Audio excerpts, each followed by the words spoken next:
You're listening to the AstroMommy Daily Horoscope, a forecast that hopes to shine a light in the dark, helping us all see where we've been, where we are, and where we're going. Whether you're a first-time listener or a long-time subscriber, thanks for being here. I truly appreciate you being in the AstroMommy community. Without further ado, here is the Daily Horoscope.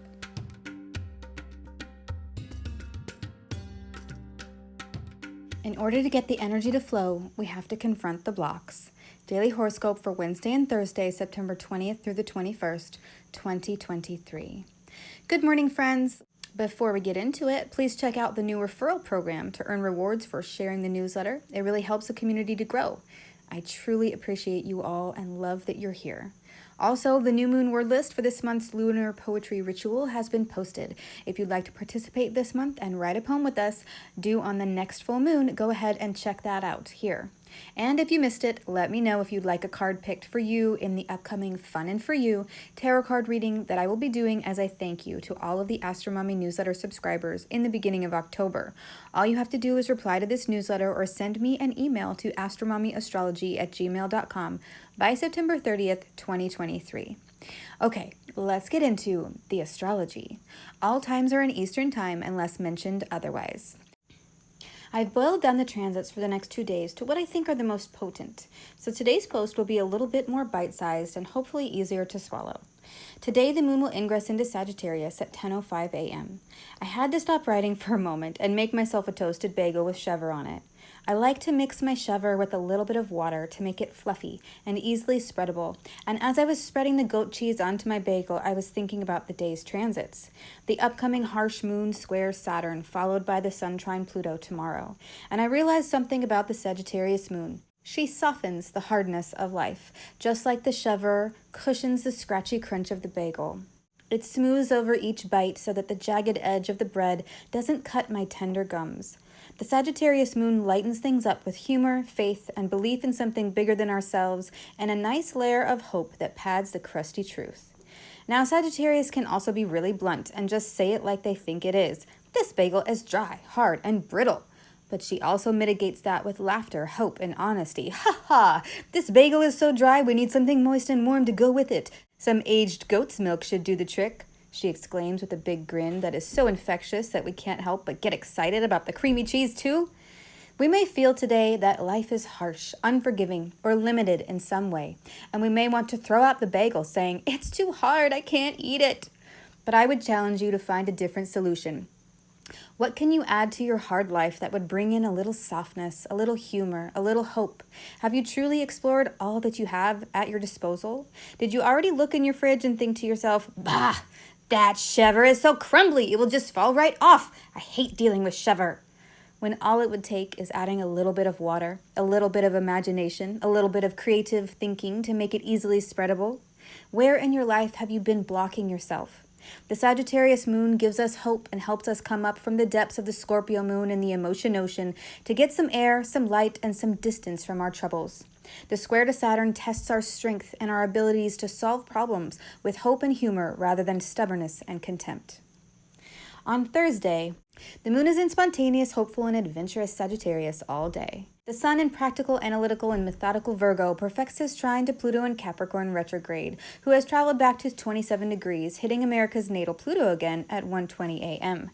Pluto in Capricorn is trying to transform the structures, goals, and resources that we depend on in our lives into more efficient ones. This transit speaks to something that was blocking the path, some sort of hidden thing that was causing you pain is suddenly removed and the energy is able to flow freely again.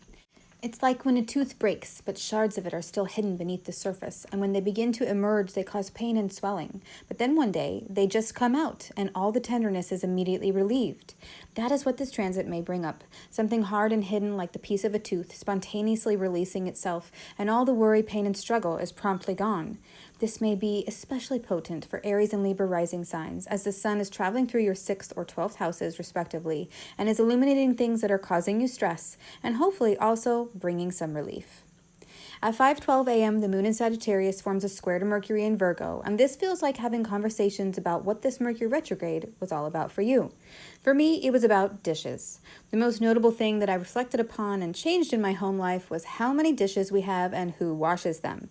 I'm sure you can imagine how many dishes a family of 7, 5 of which are kids, can make in a day. Too many. So we decided to reduce the load by everyone having their own set of dishes. A large and small plate, a bowl, a mug, and a glass. And in addition to the reduced tableware, each person is responsible for washing their own set.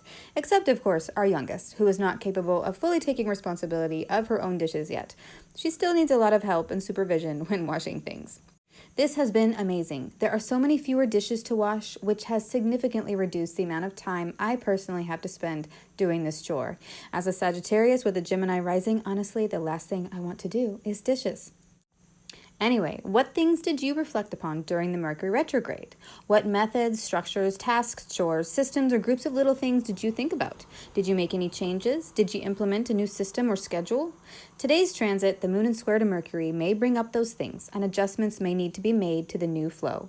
I know for me, this will most definitely be a talk to my family about continuing to take part in their dish nights, because even though everyone is washing their own table set, I still need help with the inevitable pots and pans.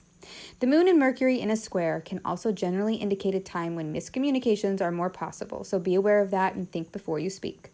After the moon makes her square to Mercury early in the morning on Tuesday, she then forms a sextile to Mars in Libra at 4:12 p.m. and then a trine to Venus in Leo at 6:25 p.m.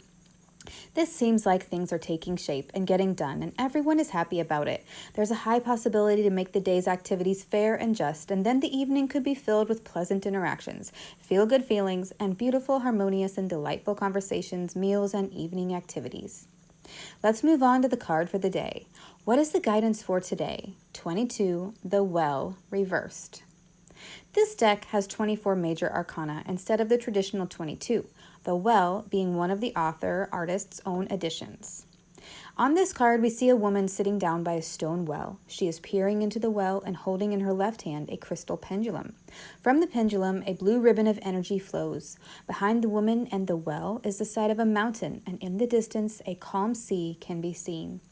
The well represents Gaia, the birthplace of ideas, inspiration, and transformation, the creative force in the universe, and those who seek her knowledge are given it freely, for it flows like water into a well for the taking. In the reverse position, it means that you are feeling stagnant, like knowledge or ideas are not flowing freely to you. There's a block in the stream, something in the way of the connection, or it could mean that a connection you once had is ending, becoming cold or drying up. It could also indicate that the well is inside your own heart, rather than a separate place located outside of yourself. Look within for the inspiration you seek. Another interpretation could be that you are inspired, have an idea, or have come upon some knowledge, and you are keeping it private, holding it close to yourself and not sharing it with others. This card is an invitation to evaluate that, to see if that is the most beneficial choice, or if it may be time to share your ideas, inspiration, or new insights with someone else at this time. Tying this in with the transits, this could be about how you are blocking yourself, as we discussed with the moon square Saturn and subsequent sun trine Pluto. Stop blocking yourself and allow yourself to be open to new possibilities. Imagine what life would be like if you actually said yes to the things you've been repeatedly saying no to. It doesn't mean you have to actually do them, but it may be a helpful exercise to imagine what would happen if you did. And you may learn something new about yourself that you didn't know. What if I repeatedly kept denying myself chèvre because it was too much work to mix with a little water, and instead opted for no bagel at all because it would be hard and scratchy?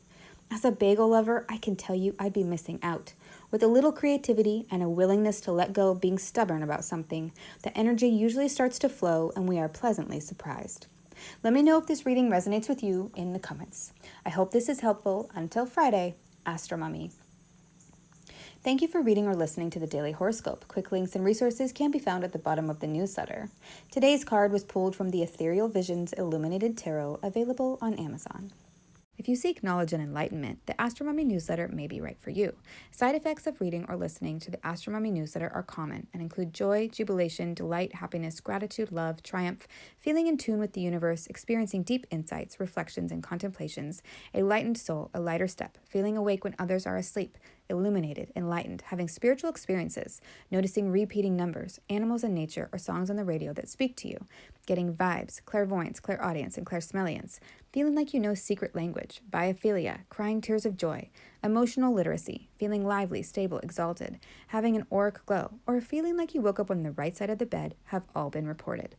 If you purchase anything through the affiliate links that I provide in the newsletters, I will make a very small commission. Thanks for listening.